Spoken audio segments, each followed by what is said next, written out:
আজকে আমি বুঝি না, বন্ধু জাহাঙ্গীর সাহেব উপদেষ্টা মুক্তিযোদ্ধা, আপনার সততা নিয়ে আমি কোনো কথা বলতে চাই না। একটা সৎ ব্যক্তি কেন, কার নির্দেশে আসল হত্যাকারীকে খুঁজে বের করছেন? আমাদের প্রিয় নেতা, যিনি হাসিনা অন্যায় অত্যাচারের বিরুদ্ধে কথা বলতে গিয়ে 111-এ সেই ষড়যন্ত্রের শিকার হয়েছেন, দেশে নাই।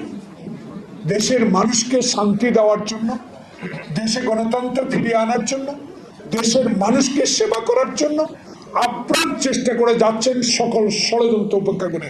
তার বিরুদ্ধে যে দলে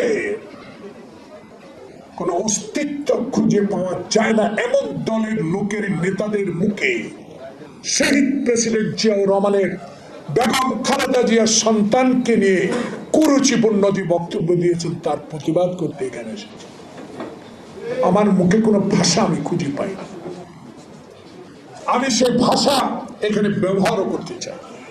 আমি শুধু বলতে চাই, যারা ৭১-এর যুদ্ধকে স্বীকার করেন না, যারা বাংলাদেশের স্বাধীনতাকে স্বীকার করেন না, তাদের সাথে জোট বেঁধে বাংলাদেশে যখন এই তত্ত্বাবধায়ক ইন্টেরিয়াম গভর্নমেন্ট একটা নির্বাচনের মুখোমুখি হচ্ছেন, একটা নির্বাচনের সিদ্ধান্ত নিয়েছেন লন্ডন বৈঠকের পর, এবং গত ৭ দিন আগে প্রধান উপদেষ্টা নির্বাচন কমিশনকে নির্বাচনের প্রস্তুতি নিতে বলেছেন, তখন এই মিটফোর্ডের সামনে একটি হত্যাকাণ্ড সংঘটিত করেছে। কারা?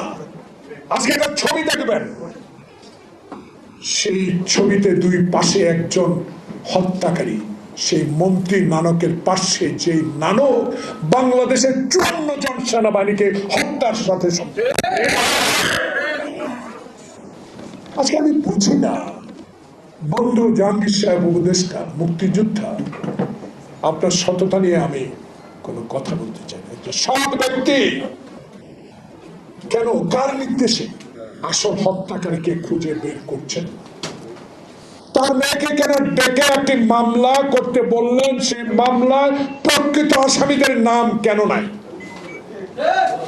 আমরা প্রমাণ করে দিয়েছি, যেহেতু এফআইআরের নাম, সেহেতু আমরা আমাদের দল থেকে বহিষ্কার করে দিয়েছি। তারপরে দায় দায়িত্ব আমরা নিতে রাজি না। দায় দায়িত্ব আপনাদেরকে নিতে হবে, খুঁজে বের করতে হবে কারা এই নির্বাচনের আগে এই ষড়যন্ত্র করে নির্বাচনকে পিছিয়ে দেওয়ার ব্যবস্থা করছেন। তাদেরকে কেন আজকে 5 দিন হলো খুঁজে বের করলেন?